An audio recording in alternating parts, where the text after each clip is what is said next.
Mika! Ikaw nga, bigla akong nagulat kung sino ang tumawag sa akin. Tumalikod ako para makita ang tumatawag na mama, ibang bata pala ang tumawag na mama at hindi si Sol. Nakahinga ako ng maluwag dahil doon. Pero hindi ko naman inaasahan na makikita ko ang dating kaklase ko. Gail? Domingo? Hi! Kayo pala, kamusta? Bati ko sa kanila. Ninitian nila ako, nakayakap si Gail kay Domingo.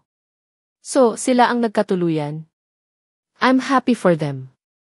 Ito maayos naman, going strong sa relasyon namin. Akalain mo yun, dati pa kami nitong aso't pusa kung nagbabangayan. Natatawang sabi niya. Ikaw kumusta ka na?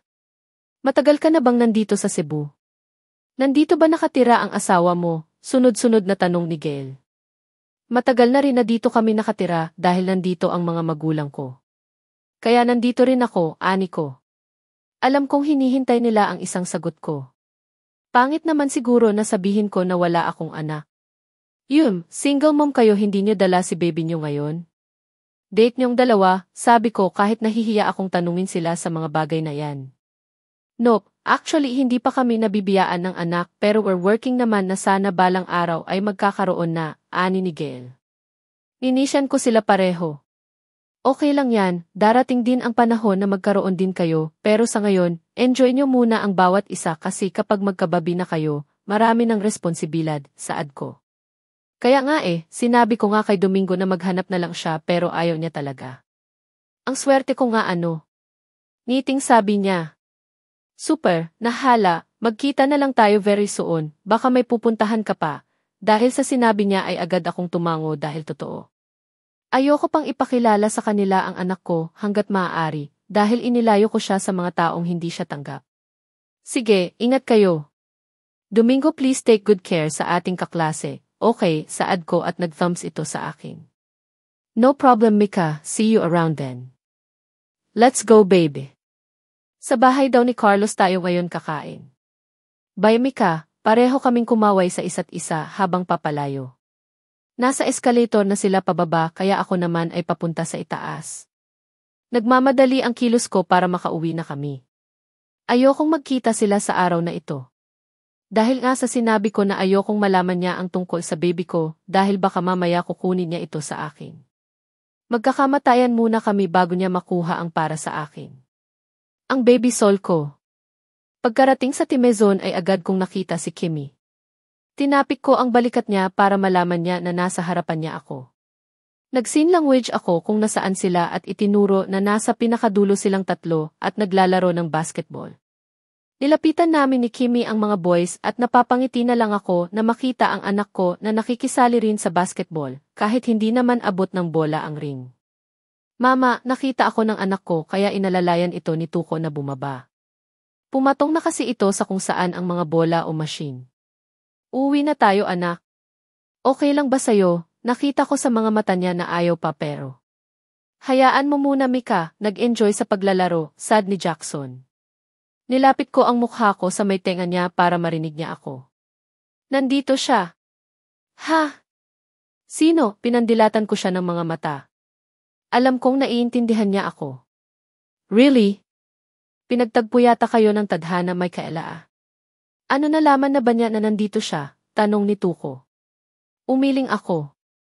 Hindi naman dahil nakawala agad ako at sa tingin ko, hindi naman ako sinusundan pero paano ito mamaya?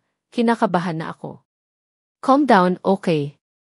Ito na lang tatakpan na lang natin ang mukha ni Sol sa dala ko na jacket. Ipasuot natin sa kanya then maglakad tayo hanggang elevator total malapit lang naman dito banda sa atin. Huwag ka lang magtaranta dahil baka may makatunog pa, paliwanag ni Tuko at nakahinga ako doon sa plano niya. Baby, babalik tayo dito sa susunod, ngayon kasi kailangan na natin umuwi baka hinahanap na tayo ni Papa Lolo mo Mama Lola.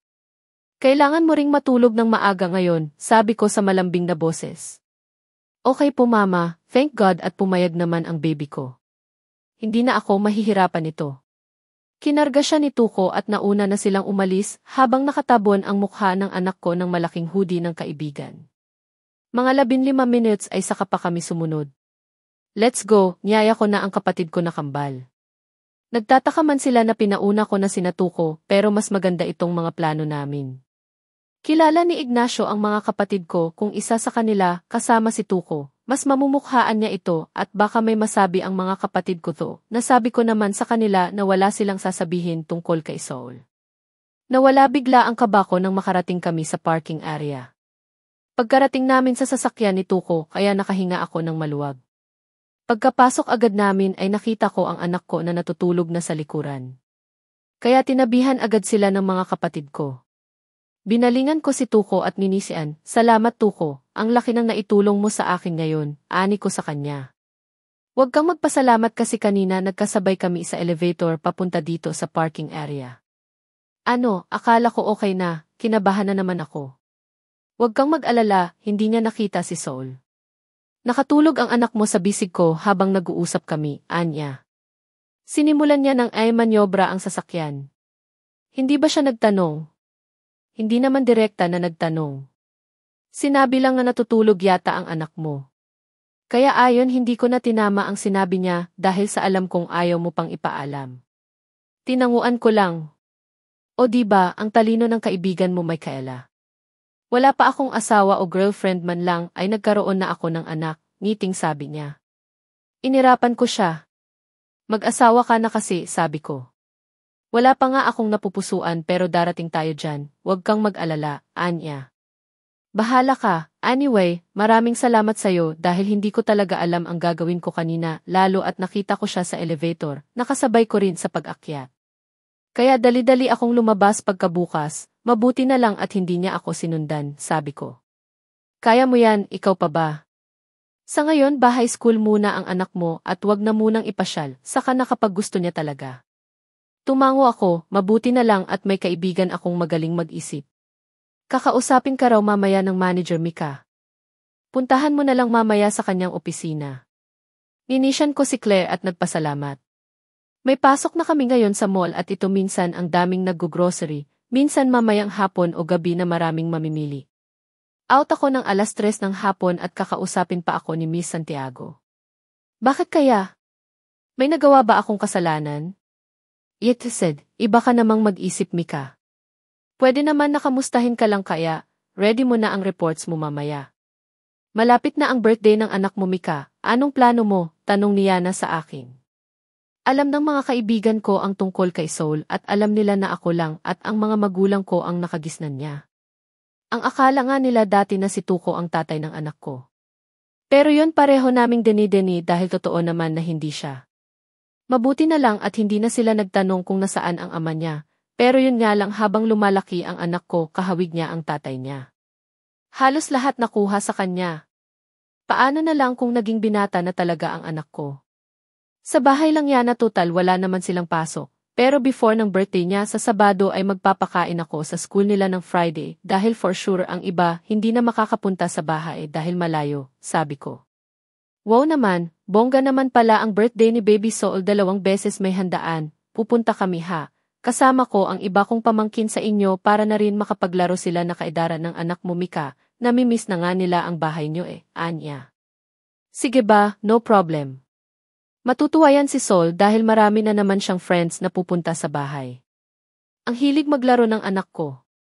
Kaya tuloy laging pawisan minsan kung umuuwi dahil nakikipaghabulan pa sa mga kalaro. Paghapon lalo kung matagal naming sunduin sa school, sumbong ko sa kanya. Ayos lang yan, hayaan mo muna, ika nga sa kasabihan na hayaan mo silang maging bata kasi kapag darating ang panahon na malalaki na sila ay nako, hindi mo na maibabalik yung mga panahong malaya mo siyang mahahalikan at mayayakap. Ganon din tayo nung maliliit pa tayo, hanggang may natutunan na tayo, ibang pawis na ang atupagin nila kapag lumaki na sila. Alam kong alam mo ang sinasabi ko Mary, kaya yung anak mo wala pa nga pero marami ng babaeng paiyakin. Dagdag pa niya at tumango ako habang umiiling dahil totoo o hindi man ang sinasabi ni Yana ay hindi ko maiwasan na mapaisip ang mga bagay na yan. Kaya nga dati ayaw ko pa nga lalo at naglalaro sa labas ng bahay kasama ang mga ibang bata doon. Maya-maya lagi kong sinasabihan na huwag nang tumatakbo kasi pinagpapawisan siya ay naku nakikinig ba Mary. Ayaw talaga kaya ayon hinayaan ko na lang. Minsan lang silang naging bata kaya pagbigyan natin pero make sure na hindi pa rin mawawala ang disiplina sa kanila lalo at may ginagawang hindi maganda, sabi ko. Tapos na ang office hour namin ni Yana, kaya naghahanda na kami para sa out namin pareho. Si Claire at Marie ang next namin na magduduty at mamaya pa silang gabi uwi, bandang siyam. Nahala babosh na mare at uwi na ako. Nandyan na ang sugar daddy ko na wala namang pera, tanging ambag lang ang 6 na pandesal, saad ni Yana at natawa na lang ako sa pinagsasabi nitong babae na to. Sige, pupuntahan ko muna si Miss Santiago sa office niya. Kakausapin raw ako paalam ko rin sa kanya. Kumaway kami sa isa't isa at pumanhik na ako sa 4 TA floor kung saan ang office ni Miss Santiago. Pagkarating ko roon ay agad akong kumatok at agad ding pinapasok. Good afternoon po Miss Santiago, pinatawag niyo raw po ako. Tanong ko sa kanya habang tinuturo niya sa akin ang upuan. Yes, iha. May tanong lang ako sa'yo, bigla yata akong kinabahan kahit wala pa namang tanong. Ano po yun, mahinahon kong tanong. Do you want to be a secretary? Nanlaki ang mga mata ko. Seryoso ba siya? Ano po kasi isa rin po yan sa pangarap ko dati. May naghahanap po ba? Tanong ko sa kanya. Hindi naman sa hindi ko gusto ang pagiging cashier pero 5 hours lang ang oras ko at maliit lang ang kinikita ko, unlike kung maging secretary. For sure, kaya ko nang bilhan ng mga gamit ang baby ko at laruan kung gugustuhin ko at para kay Papa kasama na rin ang mga vitamins ni Mama at sa mga kambal. Inisyan niya ako, yes iha. Ang may-ari nitong mall ay pagmamay-ari rin niyang building na nakikita natin. Diyan ka sana magtatrabaho kung papayag ka. Sige po, maraming salamat sa opportunity po. Tanong ko lang po kung bakit ako po ang napili niyo. Marami pa po sa amin na matagal na po sa posisyon nila pero bakit ako po ang nakuha? Tanong ko sa kanya at wala hindi na nagdadalawang isip na tanggihanan ng pagiging sekretary. Hindi ko rin alam iha, yan lang ang sinabi sa akin at ang alam ko lang na ang anak na ang mamamahala sa negosyo dito sa Cebu. Kaya kung gusto mo, may mga requirements lang naman na kailangan at yon ang resume mo. Kailangan lang talaga nila ng sekretary at para raw alam lahat ng schedule ng anak nila, paliwanag niya. Ninisyan ko si Miss Santiago, maraming salamat po Miss, bukas na bukas po ay agad ko pong isusulat ang recognition letter ko at magpapasa po agad ako ng resume. Maraming salamat po, sabi ko. Natutuwa sa bigla ang blessings. Walang anuman iha. Ngiti nitong sabi. Tumayo na ako at nagpaalam pagkatapos magpasalamat. Gusto kong tumili dahil sa excited ako na maging sekretary. Hindi ko alam na isang araw pinangarap ko na lang na maging sekretary sa isang mayaman na tao and then now nagkatotoo nga. Baka mamaya magpa-practice na ako sa harapan ng salamin kung paano sabihin sa boss ko ang mga katagang sir, may meeting po kayo ng ganito, ganyan o ano pang pwedeng gawin bilang sekretary. Isa na raw dyan ang magtimpla ng coffee o tea o kahit anong ni-request ng magiging amo ko na inumin lalo kapag may bisita. Mama, tawag ng anak ko habang nasa hamba ng pintuan. Nakangiti ito at nakahanda na ang kanyang mga braso para bigyan ako ng mahigpit na yakap. Kakarating ko lang at siya na ang nagbukas ng pinto. Baby, how's your school? Tanong ko sa kanya. Okay na okay po, mabait po ako and look at this mama I got new star po. Bigay ni teacher namin sa school. Sabi nito na napapangiti sa akin nang makita ko ang kanyang pulsuhan kung saan nakalagay ang markang stars. Wow naman, sobrang proud ako sa iyo anak, saad ko. Hinagkan ko siya sa kanyang noo at niyakap. Kanina pa siguro ito naghihintay sa akin. Gusto niya raw kasing ako ang unang makakita ng star na bigay ng teacher nila. Nandyan ka na pala, hindi pa kumakain yang si Sol, Mika. Hinihintay ka kaya sabayan mo na lang, ani mama. Sige po ma, salamat po, magkahawak kamay kami ng anak ko na pumanhik sa kwarto para makapagbihis ako ng damit. Ano pa ang ginagawa ng baby ko sa school? Tanong ko habang dumiretso ako sa banyo para doon magbihis at ang anak ko ay nasa kama lang namin at nagbubuklat ng libro. Sa ganyang edad ay mahilig siya sa mga libro kaya halos bumibili ako ng mga books na pang-educational kapag sahoran ko na. May pinapabasa po ang teacher namin habang kami po ay nasa harapan ng mga classmates po. That's meron po akong stars dahil perfect po ang pagbabasa ko, ani ng anak ko. Niyakap ko siya ng mahigpit nang makalapit na sa kanya. Take your time anak, don't grow fast okay? Mama wants to hug you pa and kiss your cheeks, then cuddle you like this, sabi ko habang pinugpog ko siya ng maraming halik sa pisngi at noo at maya-maya ay kinikiliti kaya panay, was ng baby ko. Napuno ng tawa ang buong kwarto namin dahil sa kanya. He is Jinbei treasure, Jivi everything, Jivi baby soul. Sabay na kaming bumaba ng anak ko para kumain na ng dinner bago ko siya patulugin. Really Michaela? Tanong ni Marie. Wow congrats, Mayor Tilly na sabi ni Ana. Masaya sila sa akin. Kaya hindi ko tuloy mapigilan na sumaya dahil kahit papano ay masaya sila na naging desisyon ko na tanggapin ang trabaho ko na bago. Basta unang sahod, bar ulit tayo at ikaw ang maglibre, deal? Kahit kailan talaga naging bar na lang ang nasa bibig ni Ana. I bet ko yan, Mayor walang bawian yan, sabi naman ni Claire. Na, kahit ilang order pa kayo ay ako na ang bahala sa pulutan at inuman, ani ko na napatili sa kanila. Pinasa ko ang resume sa manager namin at resignation letter. Salamat iha, makapagsimula ka na bukas sa trabaho mo. Pero bago muna lahat ay ituturo ko sa iyo ang office ng bagong work mo para hindi ka matataranta kapag inutusan ka. Follow me sa kabilang building. Tumango ako at sumunod sa kanya. Ganon kabilis at hindi na inabot ng ilang araw at wala ng interview ay pasok na agad ako at talagang magsta-start na ako kinabukasan. Wow naman kung ganun. Modern commercial ang design ng building. Kulay blue ang exterior color. Maganda sa mata. Pagpasok sa loob bilang lang ang painting at halaman na nasa paso ang naging design niya. Malinis tingnan. Inilibot pa ako ni Miss Santiago sa buong first floor dahil kapag may inuutos ay doon ang punta ko dahil nandoon ang ibang department kung saan o kanino ibibigay ang mga files kung meron man at ang mga pepirmahan. May building ang pangalan ng building na ito at may mall din ang tinatrabahuan ko bago ako nag-resign. Halos wala pa kaming kaalam-alam kung sino ba talaga ang may-ari nitong building dahil sobrang private ng pamilya raw nila. Kinabukasan maaga akong bumangon at nakapagluto na ng pang-almusal para sa anak ko at pamilya ko para naman kahit papano ay nasisilbihan ko ang mga mahal ko kahit sa ganitong paraan lang. Sa sobrang busy ko ay ayokong maramdaman niya na out of place siya. Kung may oras pa ako, ihahatid ko na rin sana siya sa kanyang paaralan pero ayoko namang malalate sa unang trabaho ko kaya hinintay ko na lang muna siya na magising para sabay na kaming kumain. Hindi naman halata na sobrang excited ako Ang aga ko ngang nakarating sa building ng May. Dahil alam ko na kung saan ang pwesto ko ay pumasok na ako sa loob ng opisina. Buntis daw yung dating sekretary kaya pinalitan muna at ako yon pero kung maganda naman ang performance ko, ay ililipat na lang siya ng ibang department at manatili ako dito kung babalik. Dahil wala pa ang boss ko inayos ko muna ang table ko, from paper to ballpen at ibang gamit pang sulat at kahit intercom ay nilagay ko kung saan ako komportable kapag may tumawag o tatanggap ng tawag. Bali sa office ay table ko at sa boss ko ay meron pang maliit na office doon siya. Kung may kailangan siya pwede niya lang akong sinyasan dahil glass naman ang nakaharang sa pagitan namin pero hindi maririnig kung anong pinag-uusapan sa loob kapag nasa labas ka o di kaya intercom ang gamitin. Inihanda ko na rin ang notebook planner ko at ballpen, double check kung gumagana at nang makontento ay nakahinga na ako ng maluwag.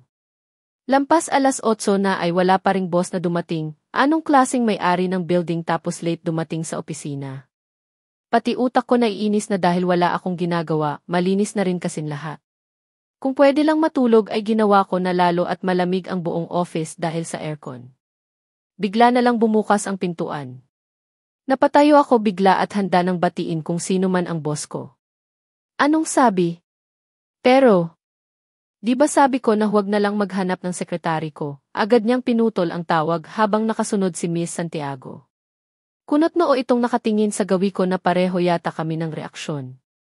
Hindi ko alam kung saan ako tatago o magtatago pa ba ako nito. Siya ang boss ko. Siya rin ang may-ari nitong building at ang mall. Di nga. Michaela, tawag niya. Nanlaki na lamang ang mga mata ko nang makita kung sino ang kaharap ko ngayon. What are you doing here? Tanong niya sa akin. Hindi ko alam kung ano ang sasabihin ko. Siya ba ang anak ng may-ari ng building na to? Bakit sa dami-daming tao ay siya pa? I said, what are you doing in the office? Kunot noon niyang tanong muli sa akin. Sir, si Michaela Gomeza po ang tinutukoy ng dad niyo po, na bagong sekretary niyo po. Pareho kaming napalingon sa manager na si Miss Santiago. Pwede pa ba akong umurong?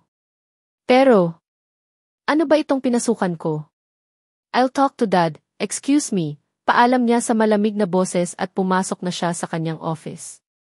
Nakita ko pa sa wall glass ang matalim niyang panitig sa akin. Lumapit siya sa bintana at binaba ang Venetian blinds. Nakahinga ako ng maluwag na wala na siya sa paningin ko. Aalis kaya ako, pero kabago-bago ko pa lang at hindi pa nakapagsimula ay aalis agad ako. Miss, siya po ba talaga ang magiging amo ko? Tanong ko sa manager. Ninitian niya ako at tumango.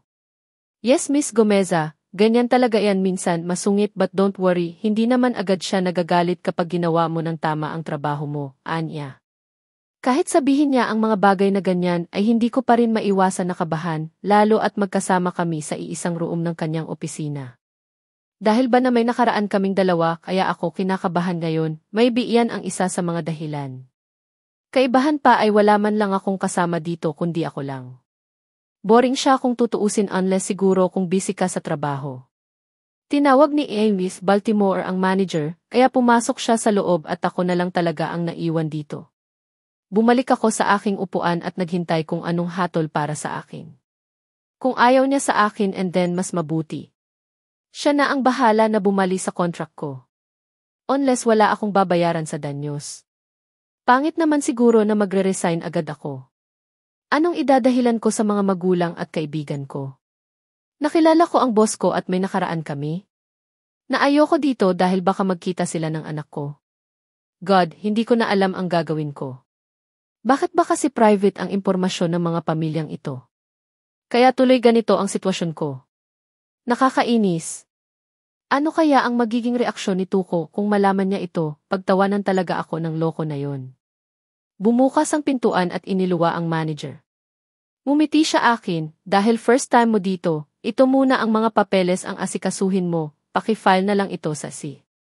Alam mo naman kung paano gamitin, right? Tumango ako dahil sa sinabi niya.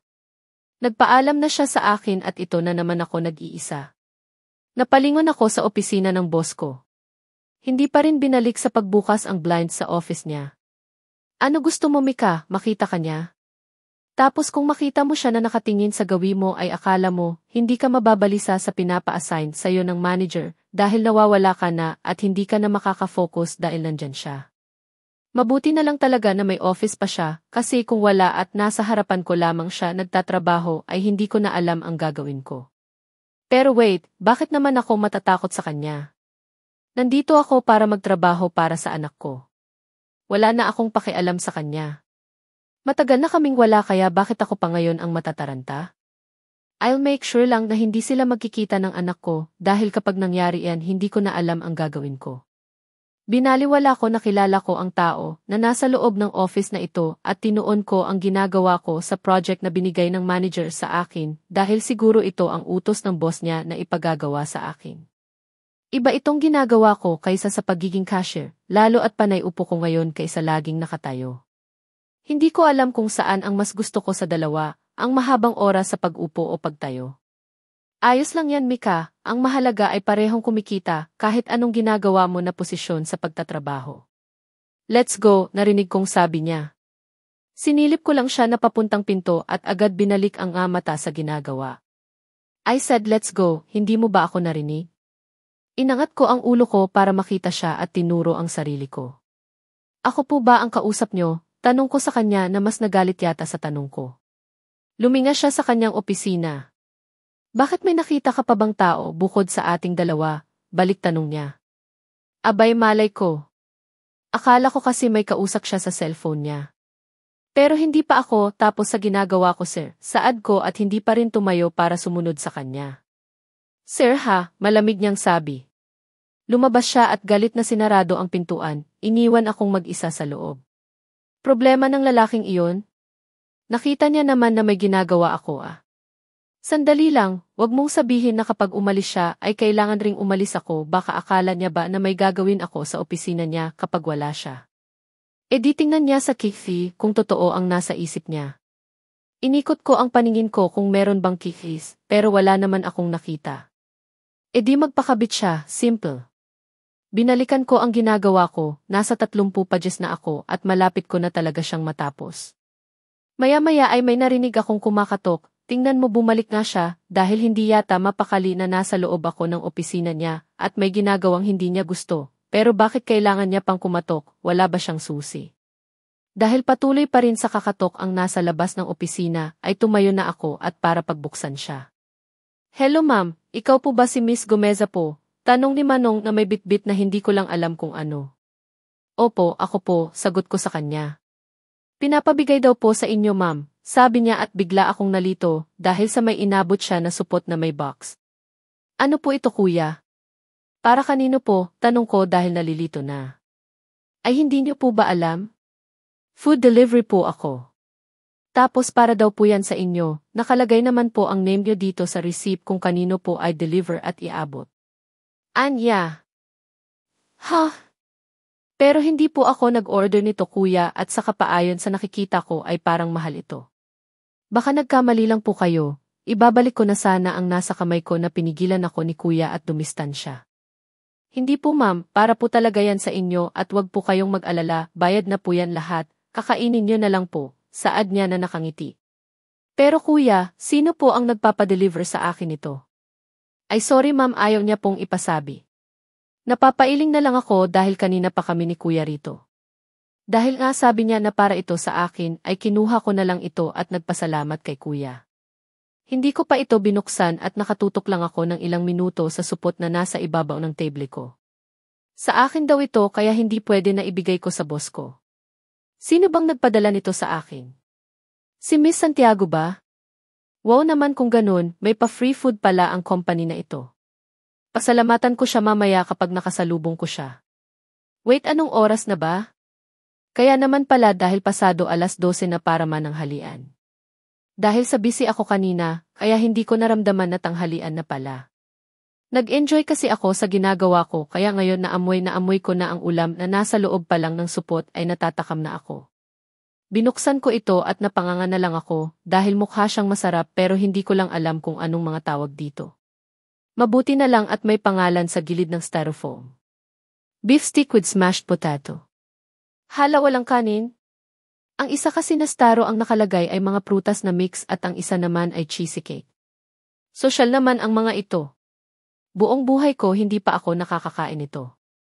Ngayon lang, pero dahil mukhang masarap kaya itatago ko ito at ibibigay kay Sol mamaya pag uwi ko ng bahay. Yung prutas at cheesecake na lang ang nilantakan ko habang nagtatrabaho para maipasa ko na ito mamaya. Pero habang subo-subo ang tablis poon sa bibig ko na may cake ay biglang bumukas ang pinto at iniluwa ang boss ko na malamig pa sa yelo kung makatitig sa akin. Lumapit siya sa akin at ito ako gaya ng dati na estatwa na naman nang makita siya. Nakatayo siya sa harapan ng lamesa ko at nakadungaw sa akin. Habang ako naman ay nakatingala sa kanya dahil nga sa matangkad siya at nakaupo lang ako. Tapos ka na ba sa ginagawa mo? Tanong niya sa akin. Papalit-palit ang tingin niya sa mata ko at sa kutsarita na nasa bibig ko. The heck? Umiling ako dahil hindi pa, pero malapit na. Gusto kong sabihin pero hindi talaga ako makagalaw kahit man lang sa pagkuha ng bagay sa aking bibig. Then, pagkatapos mo dyan. Dalhin mo iyan lahat sa loob para mapermahan ko, maliwanag. Sabi niya habang nilalapit niya ang kanyang kamay sa aking mukha at ang akala ko sasakmalin niya ako kaya napapikit ako. Yun naman pala may pinunasan siya sa aking ibabaw na labi. Kaya napadilat ako bigla, may lumampas na cake sa bibig mo, agad kong tinabingi ang ulo ko at dinala ang mga daliri sa gilid ng bibig ko baka meron pa. Parang gusto ko na lang yatang magpalamon sa ilalim ng lupa dahil sa kahihiyan. Pumasok siya sa loob ng opisina at iniwan akong tulala. Shit lang talaga. Bakit naman ganito ang naging araw ko? Nawalan tuloy ako ng ganang kumain kaya hindi ko na lang tinapos ang kinakain ko at niligpit din ito. Lumabas na muna ako ng office para pumunta ng comfort room. Habang nasa loob ng toilet cubicle ay may narinig akong boses na papasok ng keys, kaya imbis na lalabas na ako ay nagkunwari akong hindi pa tapos. Nasa pinakadulo ako pumasok kaya kung gagamit man sila ay meron naman sa iba na malapit sa pinto. 4 kasi ang toilet cubicle nila dito. Ay nga sis, ang gwapo nga pero grabe naman kasuplado yung boss natin. Kailan kaya yan sasapian ng kabaitan sa atin?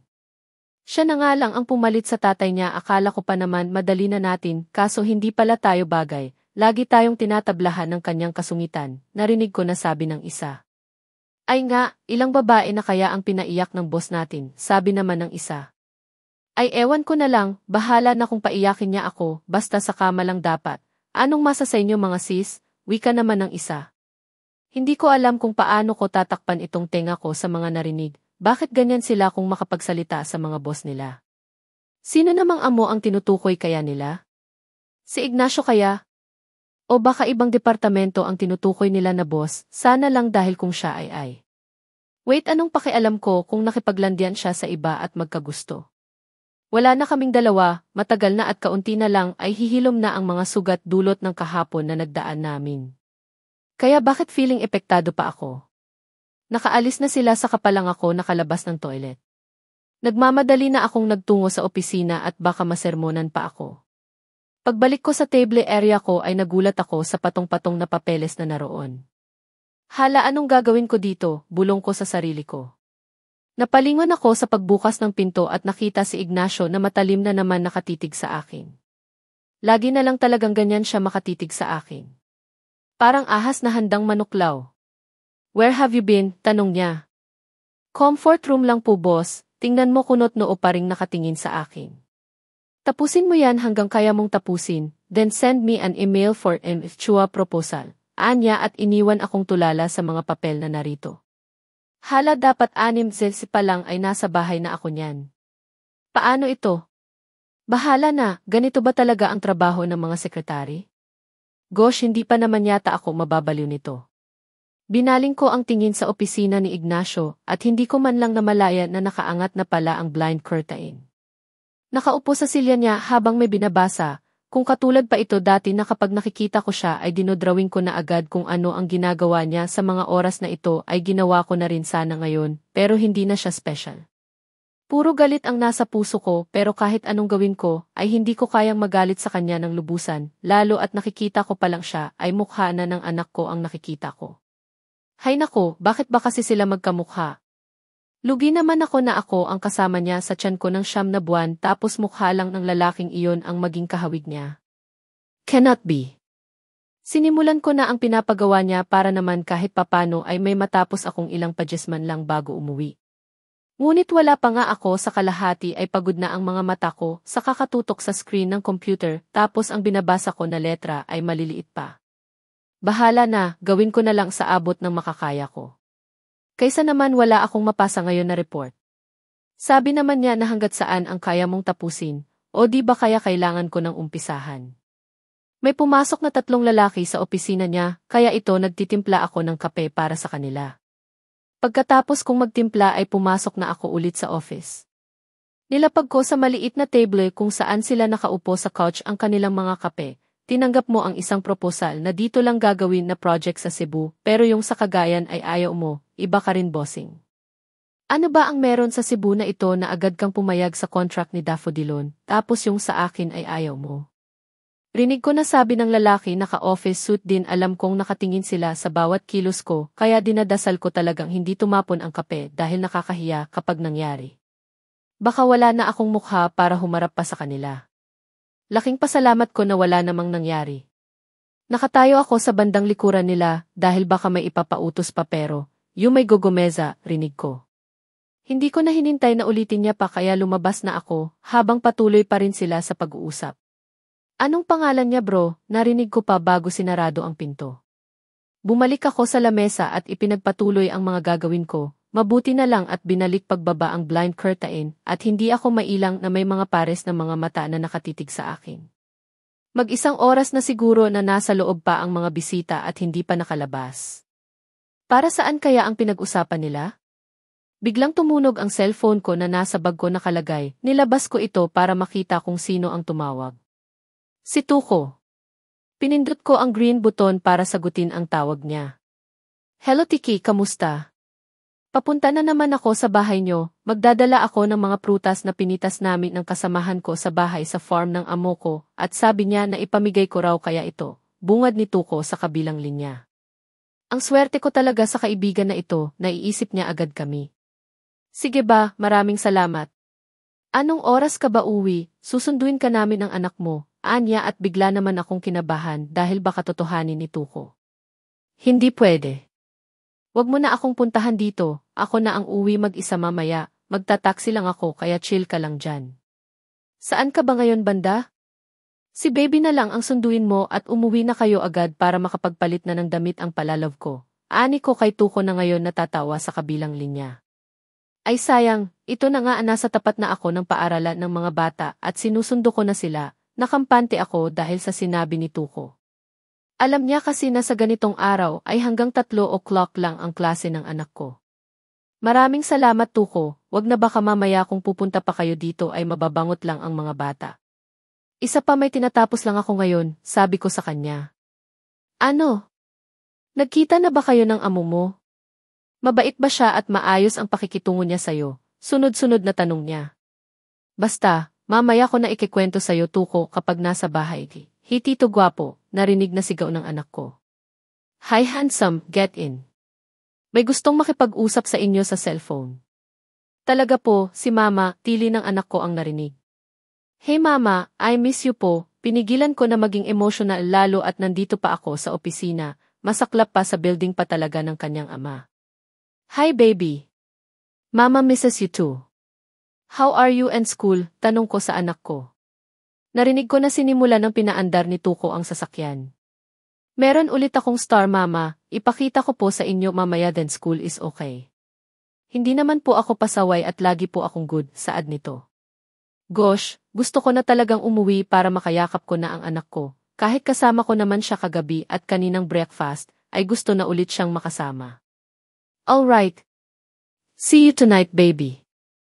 See you po Mama. I love you so much, sabi nito. Napangiti ako dahil sa sobrang sweet ng anak ko. Okay, see you and I love you more baby. Sagot ko at dahil pinatay niya na ang tawag kaya binaba ko na rin ang cellphone ko at pag-angat ko ng mukha ko ay nasa labas na ang bisita at si Ignacio na kung kutsilyo lamang ang mga matalim niyang panitig sa akin ay baka nasaksak na ako ng paulit-ulit. Narinig kaya niya ang boses ng anak ko. Patay. Nasa office hour ka pa kaya bawal mo na ang makipagchismisan sa cellphone, saad niya bago humakbang palayo kasama ang mga kaibigan. The heck? Ito na naman ako sa opisina ng Mi Building at kakarating ko lang. Ibang araw, ibang assignment at ibang sermon na naman ang matatanggap ko sa bago kong boss/dating kasintahan. Kasintahan ko ba siya dati? Nagpapanggap lang naman kami at sa pagpapanggap ay ayon may nabuo kaming dalawa. Si Baby Soul, Jive Precious One. Napatalan ako sa kinaupuan ko dahil biglang bumukas ang pintuan ng boss ko. Bigla yatang naghahabulan ang pintig ng puso ko dahil sa pagkabigla at kaba. Wearing his white polo na nakatupi sa kanyang siko at nakatack-in sa kanyang black slacks at pinaresa ng black shoes staring right at me. Ang aga ko ngang pumunta sa office pero mas may maaga pa nga sa aming dalawa. Tapos siya pa talaga na boss ko. Huwag mong sabihin na dito siya natutulog, may minsan kaya o may araw na narito na talaga siya at hindi na umuuwi. Yes, says pakiko ba sa kanya? Ay, good morning sir. Coffee, tanong ko. As usual wala na ang dating turingan namin kundi bilang amo at empleyado na lang. Minsan mabait, minsan ang sungit, wala naman akong ginagawang mali sa mga reports ko. Napapansin ko yan lalo kung may kausap ako sa cellphone ko, tatambakan niya ako ng maraming gawain. Come with me, malamig na boses na naman ang sumalubong sa akin at hindi ako sinagot kung magko-coffee ba sa umaga o tea. Ngay, yes sir, nauutal ko na naman na sagot. Hay naku ewan ko sa'yo Micaela para kang temang yan. Lagi kang nautal na siya lang naman ang kausap mo. Para kang dating Micaela na hindi mapakali kapag nasa tabi mo na ang crush mo at walang iba kundi ang lalaking ito kung saan nakasunod ako. Pinantayan ko ang paglalakad ko para makausap ko siya at marinig niya ang sasabihin ko. Binuksan niya ang elevator at sabay na kaming pumasok, sinilip ko ulit ang book planner ko para sure ako sa sasabihin ko sa kanya at hindi ako magkamaling magbanggit ng pangalan. Excuse me sir, bandang 1:00 this morning may meeting po kayo ni In Salvejo, hanggang 12:00 noon at bandang 3:00 naman in the afternoon may business meeting naman po kayo kay Architect Asuncion. Ani ko. Tiningnan ko siya dahil wala man lang akong marinig na okay o kahit anong tunog man lang na sumang-ayon siya o hindi siya pupunta. Sir, tanong ko dahil titig na titig ito sa akin habang nakasandal ang kanyang likod sa elevator. Tumingin siya sa mga mata ko. Sino ang kausap mo kahapon? Napapansin ko na madalas kang may kausap sa cellphone mo kapag hapon, tanong niya na napatigil sa akin at hindi maproseso agad ang sinasabi niya. Next time, kapag office hour pa ay ipinagbabawal ang gumamit ng cellphone unless kung emergency, anya. Umirap ako sa isipan ko. Kung alam mo lang kung sino ang kausap ko, ewan ko na lang sayo. Sorry sir, yun na lang ang tanging salita na lumabas sa bibig ko.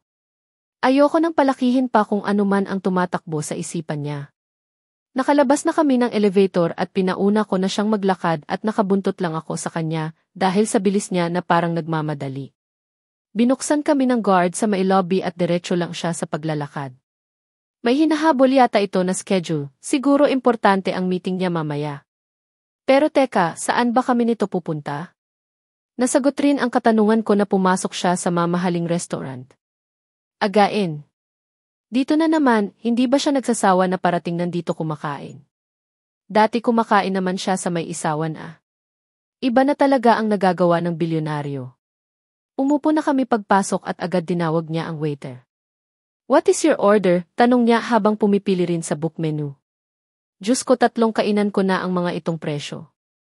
Pwede bang tubig na lang kung free yun pero kung hindi wag na lang, ani ko habang nakatitig pa rin sa menu na wala nang naiintindihan sa mga pangalan ng ulam.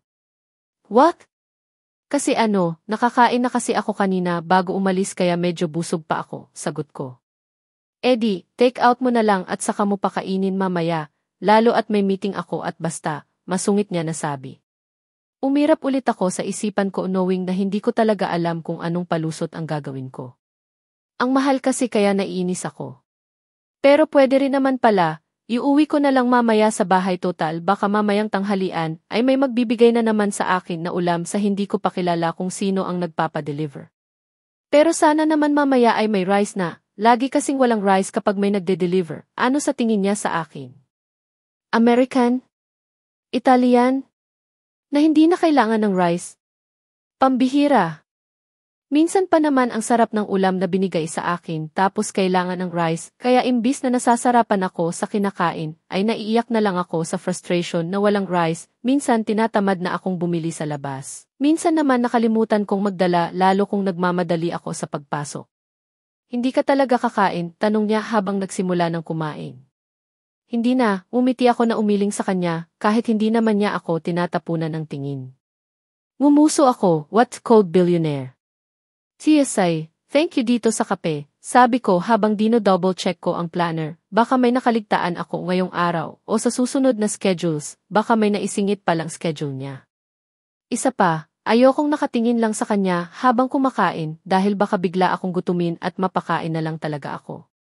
This coming Saturday, samahan mo ako sa Manila dahil may meeting ako doon kay Ines Garcia, Anya. I need you there, hala bakit naman biglaan? Mga ilang days po ba tayo doon, sir? Tanong ko dahil hindi yata ako mapakali na iwan ko ang anak ko.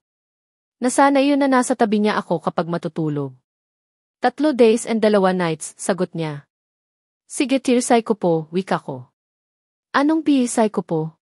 You'll be there with me sa ayaw o gusto mo dahil marami akong business proposal na gagawin and I need the secretary to be there, may otoridad niya nasabi.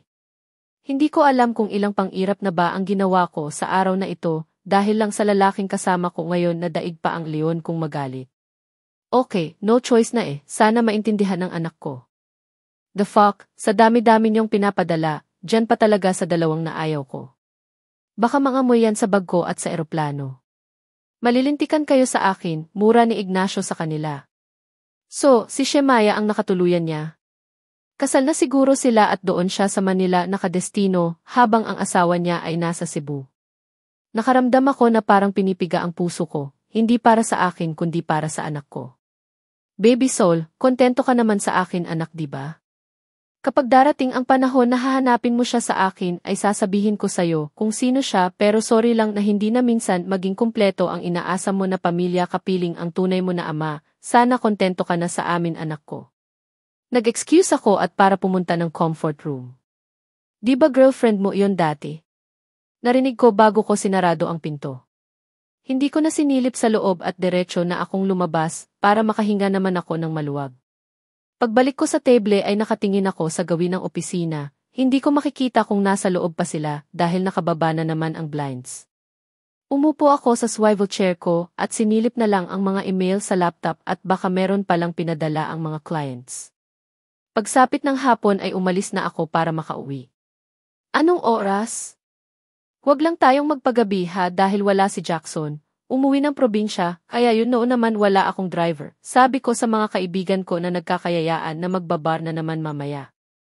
Okay sure, punta lang tayo doon at lumanghap ng sigarilyo at alak then uwi agad, natatawang sabi ni Marie. Itong babae talagang ito. Okay ba, doon pa rin sa dati dahil may artista na galing sa Maynila ang magpapatugtog bago magsayawan o getting wild sa dance floor. You know, ani naman ni Ana. Sumang-ayon naman ako sa kanilang sinabi. Pinakain ko muna ang anak ko na kasama ako buong pamilya at pinatulog siya bago ako umalis. Alam naman niya na aalis ako pero hindi ko sinabi na pupunta ng bar at baka ma-conscious kung ano iyon. Ang sabi ko lang na bonding moment with AV friends at tumango lang naman siya at ang nagugustuhan ko sa kanya na walang sawa niyang sinasabi na mag-iingat ako at I love you niya. Woo! More! More, sigaw ng iba lalo ang mga kababaihan at ang mga kasamahan ko dahil sa bandang nagpapatugtog ngayong gabi, walang iba kundi ang Eliscalde Band na nabasa ko pa na nakaprint sa kanilang mga instruments at t-shirts. Nakatingin lang ako sa kanila na minsan sinasabayan ang mga song hits nila na kanta. Minsan naririnig ko lang yan sa AA station o kahit saan tapos ngayon nasa harapan ko na mismo ang kumakanta kaya nakakatuwa naman na narito sila sa harapan ko. 3 playlist nila at saka pa sila tumigil, kaya napabalik sa upuan ang mga kasamahan ko. Grabe ang gagwapo at ang hahot talaga ng mga bandang Eliscalde. Gosh dami kong kuha na picture sa kanila, tili na sabi ni Bethy at ganun din ang sinabi ni Claire. Tapos ang babae na ito nakaupo lang dito ay siya pa ang napansin ng vocalist, ngising aso na sabi ni Marie. Paano ba naman kasi habang panay kuha sila ng pictures at sumisigaw na para mapansin ay nasa table lang ako at mahinang umiinom ng tequila na pinaparinggan ako ng vocalist na broken-hearted yata daw ako dahil nag-iisang uminom at hindi sumasabay sa mga tugtugin at parang tulala. Napahiya tuloy ako na natanto ko na ako pala ang minention niya. Kaya nga, how to be you po ba Micaela Gomeza? Pabirong tinulak ni Ana ang balikat niya para tumama sa balikat ko. Wala lang naman, just to be yourself lang, sabi ko na napaiulang sa kanila. Cheesy ba yun? Let's dance na, sigaw ni Bethy. Dahil nga sa ayokong tatawagin na killjoy ay sumunod ako sa kanila para sumayaw. Habang pilit kong ginigiling ang katawan ko ay sinilip ko sa second floor na kung saan nakita ko si Ignacio dati na ilang taon na wala na akong balita. Wala siya doon, hindi siya pumunta ngayon. Bakit nakaramdam ako ng inis dahil sa wala siya? Wala rin si Tuko. Paano ako makakauwi ng bahay? Sa aming magkakaibigan ay mas malayo pa yung bahay ko kaysa sa kanila na ilang kilometro lang ang layo.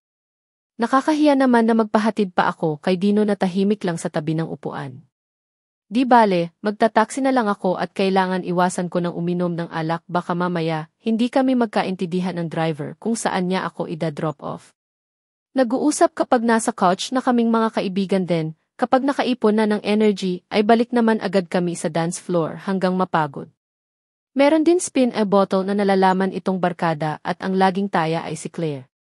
Hanggang bumalik na naman kami sa dance floor at sumasabay na naman sa tugtugin. Inangat ko ulit ang ulo ko baka nasa itaas na ang lalaking kanina ko pa hinahanap pero nanlaki na lamang ang mga mata ko na makita ang nandoon. Wearing her red dress na hapit sa katawan na kita na halos ang kanyang utong sa damit habang maihawak ng kopita na mailaman na alak at sa kabilang kamay naman ay sigarilyo. Nilagay niya ito sa kanyang bibig at maya-maya binugan niya ang usok habang nakatitig sa akin. Umisi siya na parang pinapaalam niya sa akin na nandyan na siya at handa ng gumanti. Ibang-iba na rin siya sa ayos at porma niya. Hindi ako nagkakamali, siya ito. Iula! Good, sabihan mo lang ang anak mo at asawa na sasama ka sa akin para hindi sila magtanong na wala ka. Bigla na naman akong napaupo ng maayos dahil sa sinabi niya. Paano niya nalaman na may anak ako? Sino naman ang tinutukoy niya na asawa ko? Excuse me? Anak. Asawa, nababalisa ko na tanong na halos hindi ko na malagok ng tuluyan itong kape na iniinom ko. Akala mo hindi ko alam, kaya pala nandito ka na sa Cebu dahil dito pala kayo bumuo ng pamilya ni Jackson. Akala ko nga yung gagong lalaki na humalik sa iyo ang nakatuluyan mo dati, sabi niya bago tumayo. Let's go Gomeza, may meeting pa ako. Pinakawalan ko ang pinigilan ko na hininga ng mauna na siya sa akin, naglakad at binaliwala ko na lamang ang sinabi niya na anak at asawa ko. Akala niya ba? Sabi ni Tuko na nagkita sila sa elevator at wala namang na-mention si Tuko sa akin ang tungkol sa bagay na yan. Doon pa lang ba, inakala niya na si Tuko ang ama ng anak ko.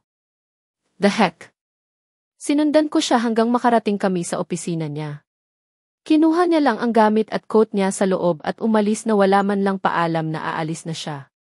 Nasabi naman niya kanina na sa loob lang ako ng opisina at tapusin sa pagfa-file ang mga papeles para pepermahan na naman niya kapag may oras siya mamaya o bukas.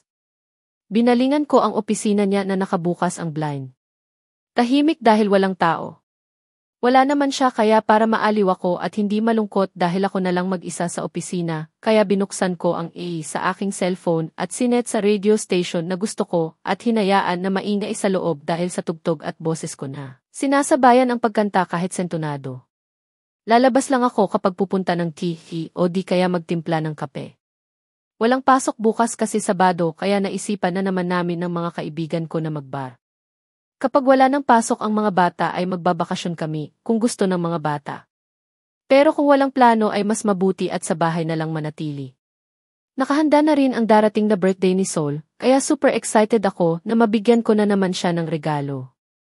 Bumalik si Ignacio sa opisina bandang 1:00 ng hapon at base sa itsura niya ay pagod ang bilyonaryo. Nagpatimpla siya ng kape sa akin dahil hindi pala siya naka-order kaninang umaga. Natapos ko na rin ang ginagawa ko at nilapag ko na ito sa kanyang table office. Matulog ka muna kung pagod ka at inaantok, gigisingin na lang po kita before mag 3 o'clock, saad ko. Paano ba kasi, nakapikit ang mga mata habang nasa baba niya ang palad na tinukod niya ang kalahating braso sa lamesa. I guess I need to rest, tumayo siya sa kanyang swivel chair at pumunta sa couch at doon humiga. Lalabas na sana ako ng kanyang opisina at mag-aalarm na lang ako ng oras para sa next meeting niya mamaya, ngunit bago ko pabuksan ang pintuan ay tinawag niya ang pangalan ko. May kailangan pa po ba kayo, Sir Baltimore? Tanong ko sa kanya nang makalapit. Dinungaw ko siya habang ang isang braso ay tinakpan ang kanyang mata para yata makatulog. Just stay at dito muna tapusin ang trabaho mo, para mamaya madali mo na lang akong gisingin, ha? Nakain ito. Sige sandali kukunin ko lang ang mga gamit ko, nauutal ko na naman nasabi. Habang may ginagawa ako ay natutulog naman ang boss ko. Pero dahil ipinagpatuloy ko pa rin ang pakikinig ng music sa cellphone ko, pero naka-headset para ako lang nakakarinig at hindi magising si Cold Billionaire pero yun nga lang bumigat naman ang talukap ng mga mata ko. Inaantok na rin ako lalo at mellow ang pinapatugtog ko. Sinubsob ko ang ulo ko sa lamesa dahil wala naman akong ginagawa na. Natapos ko na kaya ito naghihintay na lang sana ng oras para gisingin ang boss ko. Napabalikwas ako ng bangon, shit anong oras na? Bakit ako nandito sa couch at nakahiga? Si boss. Kausap ko sa sarili ko. Si boss saan na yon pumunta at bakit nasa couch na ako? Di ba kanina nasa table lang ako at doon nagpahinga? Don't say, nilipat ako ni Ignacio dito, shit lang baka masermonan na naman ako nito mamaya na hindi ko siya ginising. Lagot na naman ako nito. May narinig akong nag-click ang pintuan kaya dali-dali akong tumayo at bumalik sa table kung saan ako nagtatrabaho kanina. Handa na ang sasabihin ko sa kanya. Pagkabukas ng pinto ay agad akong tumayo at nakayukong nagsalita dahil baka magkamali ako sa pagsabi kung nakatingin ako sa mga mata niyang nakakatusok. Sorry boss, nakatulog ako kanina kaya tuloy hindi kita nagising. Patawarin niyo po ako, sunod-sunod na sabi ko. Inangat ko na ang ulo ko para salubungin ang kanyang matalim na tingin na lagi niyang ginagawa kapag wala siya sa mood pero naging jelly yata ang mga tuhod ko nang makita ko kung sino ang nasa loob. You! Teka! I think I know you, sabi ng lalaking kulot ang buhok at nakabonet. Di ba ikaw yung kaklase ni Ignacio at Shemaya, dati, tanong naman ng naka-military cut ang buhok. Sasagot na sana ako na bigla na lang bumukas ang pinto at pumasok si Ignacio. Matalim na naman itong nakatingin sa akin as usual at lumipat sa dalawang lalaking dumating. "What are you guys doing here?" Tanong niya sa dalawa, imbis na maindak, dahil sa malamig pa sa yelo ang tunog ng boses ni Ignacio sa kanila ay ngumiti lamang ang mga lalaki. Si dude, hindi ba pwedeng na-miss ka lang namin kaya kami nandito?" Sabi nung kulot na buhok. Kailan ka ba babalik ng Maynila para puntahan si Shemaya? "Na-miss ka na noon. May ipapadala sana ako na tuyo," nag-request siya at sa kabagoong, ani naman ng isa na nakangisi. Mama, gising na po," ingay ng anak ko ang nagpagising sa akin. Minulat ko ang mga mata at nakangiting dumungaw si Sol. "Mama, gising na po, magsisimba pa po tayo ngayon." Natatawa na lang akong makita siyang handang-handa na para magsimba, samantalang ako ito kakagising ko pa lang. Nakarating ako kagabi galing sa bar bandang 11:00 na, hinatid na kami ni Dino dahil hindi pwede na magtataksi ako na mag-isa. Hanggang ngayon hindi pa rin mawala sa isipan ko na nakita ko si Ula, hindi ako nagkakamali, siya talaga yon. Bakit siya nandito sa Cebu? Sinusundan niya ba ako? "Mama, let's go. Ikaw na lang ang hindi nakapagbihis, kanina pa ako, nagdadabog na ang anak ko." Napapangiti na lang ako dahil ganito din minsan ang ama niya. Kapag pumupunta yon sa bahay at mailakad kaming dalawa, umabot na lang kami ng 30 minutes o mahigit pa bago umalis ng bahay dahil ang bagal ko. Hindi naman ako matagal sa pagmamak up dahil lipstick ayos na ako, tinutulungan ko pa kasi sina mama sa mga gawaing bahay. Kahit tinataboyan na ako ni mama ay sige pa rin ako ng sige. Wait, bakit ba pumasok sa isip ko ang lalaki na yon? Wala na kami kaya dapat hindi ko na alalahanin pa ang nakaraan namin. Dahil malapit nang malukot ang mukha ng anak ko kaya nagmamadali na akong pumunta ng banyo. Linggo ngayon kaya ipapasyal ko ang anak ko dahil wala ako next week ng 3 araw at 2 gabi. First time kong mawalay sa anak ko kapag natuloy nga. Kung hindi ko lang kailangan ng pera ay hindi na talaga ako sasama. Nakapagsimba na raw sina mama at papa kanina, kasama ang mga kambal. Dahil nasabihan ko na ang anak ko na mawawala ako dahil sa trabaho kaya nag-suggest na lang ako na ipapasyal ko siya at tuwang-tuwa nga at sa sobrang excited ito na ready na siya sa kanyang white polo with black pants at white shoes na damit. Siya na lang ang nagbibihis ng sarili niya, hindi na talaga siya yung dating baby ko na ako lahat, ngayon marunong na siya. Minsan nga ay sinasaway pa ako dahil alam na niya daw ang ginagawa niya. Ni minsan hindi talaga ako binibigyan ng sakit ng ulo ng anak kong ito Kahit sa school niya, lagi niya nalang pinagmamalaki ang kanyang maraming star. Okay na, magbibihis na si mama, malapit na akong matapos maligo, sigaw ko sa loob ng banyo para hindi na magtampo. Lumabas na muna siya at ang batang yon, inorasan pa talaga ako. "Ma, ipapasyal ko lang po muna si Sol pagkatapos magsimba kaya siguro, hindi na kami dito maglulunch, baka dinner dito po, alam niyo na. Wala ako next week ng ilang araw at first time kung mawalay sa anak ko, kaya kailangan kong maglambing," sabi ko habang kumukuha ng sachet ng kape. "Iinom muna ako nito bago umalis para hindi sumakit ang ulo ko at makatipid kaysa bibili pa sa labas." Napabuntong hininga si mama kaya nilingonan ko siya, nakatitig na pala sa akin. "Hindi mo ba ipaalam sa kanya anak ang tungkol kay Sol?" Bigla na lang akong huminto sa paglalagay ng mainit na kape sa baso dahil sa sinabi ni mama. Sinabi ko kasi sa kanya na ang boss ko ay dating kasintahan ko. May karapatan siyang malaman ang tungkol sa anak niyong dalawa, Mika.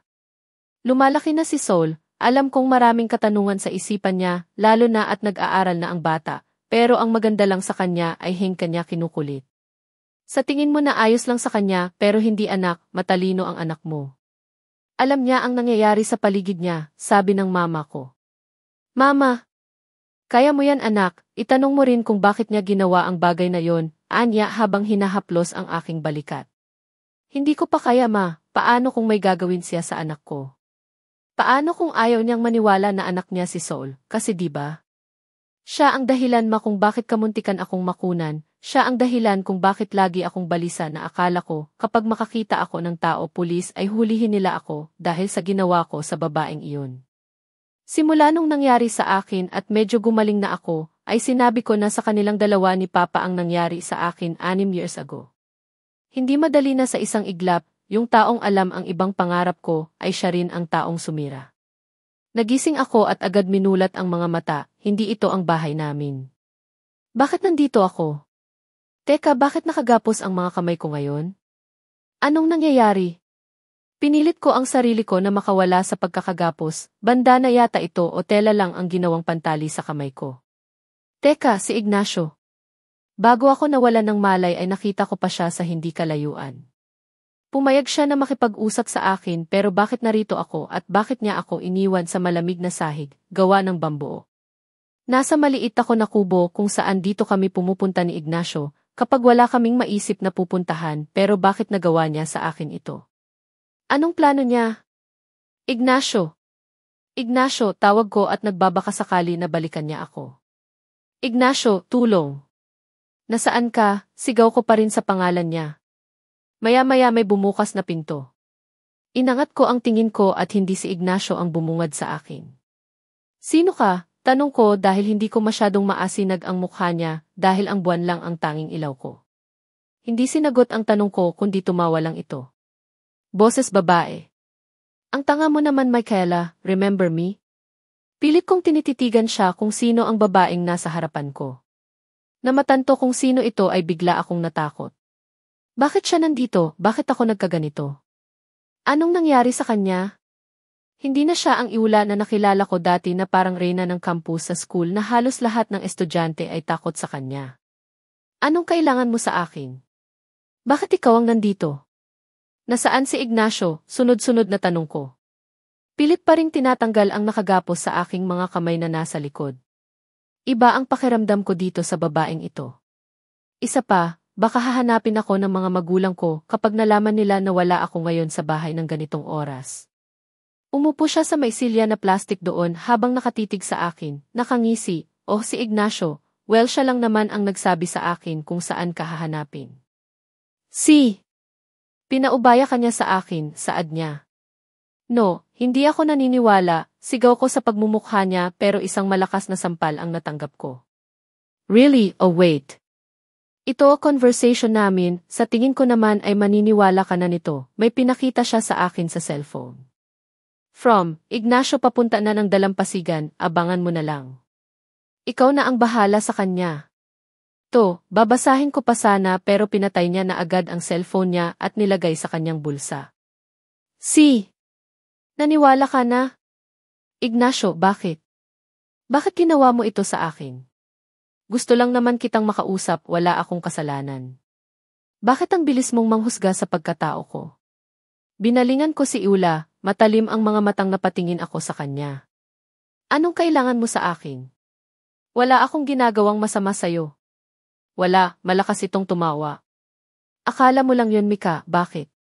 Dahil anak ka lang naman sa taong kinamumuhian ko kung bakit nagkasakit ang ina ko, sigaw niya. Ano? Iula, hindi kita maintindihan. Anong sinasabi mo? Bakit nasama sa usapan namin ang mga magulang ko? Kung hindi lang hiniwalayan ng ama mo ang ina ko di sana hindi na-depress ang mama ko, ha? Hindi kita maiintindihan, Iula, walang ibang babae ang papa ko, kundi ang mama ko lang. Nagkakamali ka ng bintang, saad ko dahil buong buhay ko, trabaho at bahay lang ang ginagawa ng papa ko. Bakit niya nasabing no? Hindi walang naging kabit ang papa ko, habang sila pa ni mama, hindi. Hindi totoo. Unang minahal ng papa mo ang mama ko, pero dahil inagaw siya ng malandi mong ina, kaya noong nagkita sila ulit ay bumalik ang depresyon niya.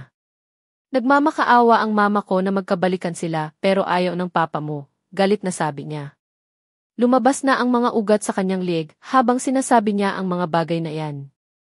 Umiling ako, dahil may natanto, ikaw ba ang naglagay ng mga nakasulat sa mga dingding para takutin ako? Kaya ba, kahit wala akong ginagawa ay ako lang halos ang pinag-iinitan ng ulo mo sa klase, dahil simula pa lang kilala mo na ako, kaya ba isa ako sa mga nabubuli niya? Umisi ulit siya, tumpak, dahil sa mukha mong pangit ay talagang nakakadiri ka. Mas lalo lang kumukulo ang ulo ko na malaman ko kung bakit hindi ako ngayon masaya sa bahay. Dahil sa isang tao at malas lang dahil anak ka niya, galit na saad niya.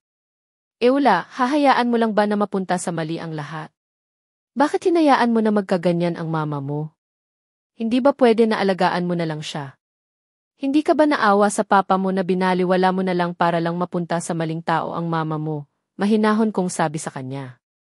Hindi minahal ng mama ko ang papa ko, kahit kailan, Mika, alam mo ba yung pakiramdam na yon? Sabi niyang mangingiyak na pero pinigilan lang. Hindi ko alam ang pakiramdam na yon, Iula, pero sana lang tinulungan mo ang mama mo na bumangon. Hindi pwede maging sila ni Papa dahil hindi na niya ito minahal. Kaya bakit kailangan mong sirain ang pamilya, Gi? Isang sampal ang natanggap ko ulit sa kanya. Dahil ayokong nakikita kayong masaya, lalo na ikaw, Mika, katulad ka rin ng mama mo na malandi, alam mo na yun. Kahit si Ignacio, gusto mong agawin sa akin. Malandi ka. Ako ang pakakasalan niya, nakatadhana kami para sa isa't isa, pero dahil mga bata pa kami kaya hindi pwede, tapos ngayon malalaman ko na lang na kayo na, mas lalo yatang nanikip ang dibdib ko sa mga nalalaman. Si Ignacio ikakasal na sa kanya? Pero bakit ipinagpatuloy niya pa ang pagpapanggap sa relasyon naming dalawa? Para saan? No, hindi ako naniniwala, Iula, mali ka. Please pakawalan mo na ako, hinahanap na ako sa amin. Tumayo siya sa plastik na silya at lumapit sa akin. Hinila niya ang buhok ko at inangat ang ulo ko. Masakit ang anit ko dahil sa higpit niya na pagkahawak, pakawalan. Pakawalan lang kita kapag napatay na kita, Mika. Natakot ako sa sinabi niya. Biglang namilog ang mga matang nakatitig sa kanya. Total binigay ka na ni Ignacio sa akin dahil nga naging kayo na, ang swerte mo na pero lumandi ka pa sa iba, si katulad ka rin ng mama mo, Mika. No. Bawiin mo ang sinasabi mo dahil hindi totoo na ganyan ang mama ko, Iula, sigaw ko sa kanya. Mabait ang mama ko, nararamdaman ko na hindi marunong umagaw ng kasintahan ang mama ko, no hindi walang agawan na nangyari. Pakawalan mo ako pag mamakaawa ko sa kanya. Pinipilit ko pa ring tinatanggal ang nakatali sa mga kamay ko at nararamdaman ko na malapit ko na itong matanggal. Please God. Baka hinahanap na ako ng mga magulang ko. Papatayin muna kita then isusunod ko ang mga magulang mo para hindi na hinahanap ng mama ko ang walang kwentang ama mo at dahil sa'yo pati pag-aaral ko sinira mong gaga ka. Na-expelled lang ako dahil sa kabebehan mo, sigaw niya at binalibag niya ako sa sahig na kahoy.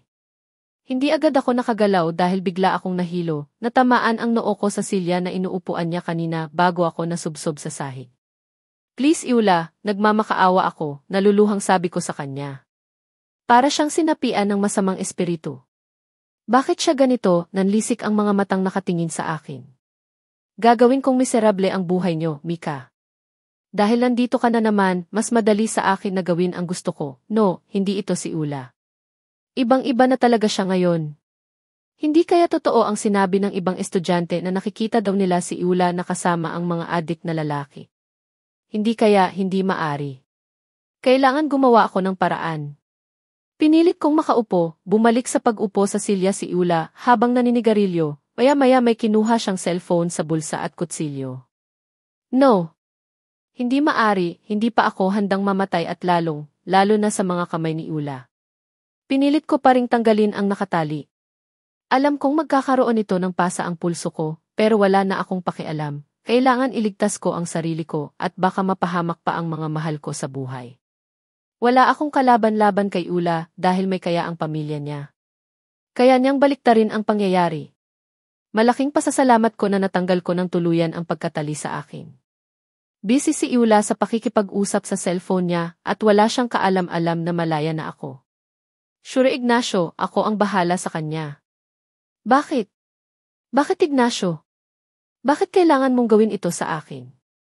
Pagkatapos niyang ibaba ang cellphone niya ay tinanaw siya nito at malaking nakangisi. Binalik ko ang mga kamay sa likod para hindi niya malalaman na wala na akong tali. Baka hindi pa ako nakatayo ay nasaksak niya na ako. Unti-unti siyang lumalapit sa akin. Narinig mo ba yon? Ako na daw bahala sa'yo, bitch. Yes, tawagin ko kaya ang ex-boyfriend ko na mahilig sa mga feeling inosente. Alam mo bang gusto kanyang matikman? Kaya pwede siguro. Makapaghintay pa ako, bago kita patayin, lakas ng tawa niya. Hindi lang yan, pwede ko kayong videohan at kapag natapos na kayo ay pwede kong ipasa ang skandal niyong dalawa sa mga kaibigan ko para naman mag-enjoy ang mga gago. Ano sa tingin mo, Mika? Anya na. Iula, ano bang pinagsasabi mo? Babae ka rin tapos ganyan ka mag-isip sa isang lagapak na naman na sampal ang dumapo sa pisngi ko. Huwag mo akong tinuturuan. Ito ang gusto ko, ako ang masusunod, sigaw niya sa akin. Ngunit napasigaw na lang ako sa sobrang sakit dahil bigla niya na lang nilagay ang sigarilyo niya sa balikat ko. Bago pa niya inulit ay sinipa ko na siya sa mga tuhod at napahiga siya sa sahig. Agad akong tumayo at dumiretso sa pinto para makaalis na sa lugar na ito. Gaga kang babae ka, bumalik ka dito at papatayin kita, sigaw niya. Ramdam ko ang pagkahilo at halos hindi ako makatakbo o lakad man lang ng maayos dahil sa sakit ng katawan at para akong nasusuka. Tulong! Sigaw ko at nagbabaka sakali na may makarinig sa akin. Tulong! Tulungan niyo po ako. Ignacio, walang tigil kong sigaw. Papatayin kita, sigaw ni Iula sa malapitan ang narinig ko bago ako natumba sa buhangin. Sinubukan kong gumapang pero hilong-hilo na talaga ako. Nasa ilalim ako ng buhangin habang nasa ibabaw ko si Iula, matalim ang mga matang nakatitig sa akin. Umisi siya at itinuon ang kutsilyo sa may mukha ko. Hindi ito si Iula, hindi ko na-imagine na ganito na siya kabrutal. Bakit? May nakapakong bato sa may gilid ko kaya kinuha ko ito. Kaya bago niya pa maisaksak ang kutsilyo sa akin, ay pinukpok ko ang bato sa kanyang ulo. Bigla siyang natumba at nasubsob sa buhangin. Ilang segundo panitig sa kanya ay hindi na siya gumagalaw. Bumangon ako at lumapit sa kanya. Iula! Iula! Nyugyug ko siya sa kanyang balikat at hinawakan ang ulo niya. Pero yun na lang ang panginginig ng mga kamay ko na may naramdaman akong may malapot sa palad ko. No dugo. Iula, dahil hindi pa rin siya gumagalaw kaya sa takot at taranta ko ay tumakbo ako palayo. Umiiyak ako habang umiiling. Lord God, wala akong ginawang masama, wala akong kasalanan, please. Please! Iyak ko na pakiusap sa Panginoon. Tama nga ako na hinahanap nila ako dahil nakabukas ang mga ilaw. Nakarating agad ako sa bahay dahil sa sobrang kaba ko at wala akong ginawa kundi ang tumakbo ng tumakbo. Bubuksan ko na sana ang pinto na kusa na itong bumukas at lalabas sana si Papa. Anak, anong nangyari sa'yo? Saglit, bakit nagkaganyan ang itsura mo ha? May nangyari ba sa'yo? May nagbastos ba sa'yo anak? Sunod-sunod na tanong ni Papa habang umiiling ako. Anong yan pang, Mika? Anong nangyari sa'yo? Bakit may mga dugo ang damit mo? Natatarantang tanong ni Mama. Mama, Papa, aalis na po tayo dito, sabi ko sa kanila. Ha? Bakit tayo aalis? May nangyari ba? Sabihin mo sa akin dahil pupunta agad tayo ng barangay, pinipigilan niyang sumigaw. Umiling ulit ako, aalis na po muna tayo Mama, Papa, pakiusap. Pakiusap, iyak ko sa harapan nila. Kahit saan basta umalis na muna tayo sa lugar na ito, please. Please, nanginginig kong sabi sa kanila. Hindi na nila ako makausap ng matino dahil sa walang tigil na pag-iyak. Alam kong naiintindihan na nila ang pangyayari, hindi ko pa kayang ikwento sa kanila lahat. Hindi ko kaya. No, hindi pa siya patay. Buhay si Iula. Buhay siya. Mama, tara na po, malalat tayo. Bumalik ako sa realidad dahil sa tawag ng anak ko. Hanggang ngayon nandoon pa rin yung trauma na nangyari sa akin dati. Kaya noong nakita ko si Iula sa party ay napanatag ako kahit papano dahil buhay pa rin siya. Sana lang nagbago na siya at hindi na niya yon ulitin pa. Kung darating man ang araw na magkaharap kami ay hihingi ako ng tawad dahil sa pagpukpok ko sa ulo niya. Sana ganun din siya sa akin. Kasi naiintindihan ko na siya kung bakit niya nagawa ang mga bagay na iyon, kaya sana lang hihingi rin siya ng sorry sa akin, kung hindi man ay ayos lang basta ako, yon ang gagawin ko to have peace of mind. Pero kay Ignacio, hindi ko alam dahil kung hindi dahil sa kanya ay wala ako doon sa dalampasigan at nakikipaglaban sa buhay ko. Siya ang nagdala sa akin doon. Pinahamak niya ako. Kaya bakit ko ipapaalam sa kanya ang tungkol sa anak ko? May karapatan pa ba siya? Dahil kung ako ang tatanungin, hindi ko pa alam. Hindi ko alam kung paano mag-umpisa.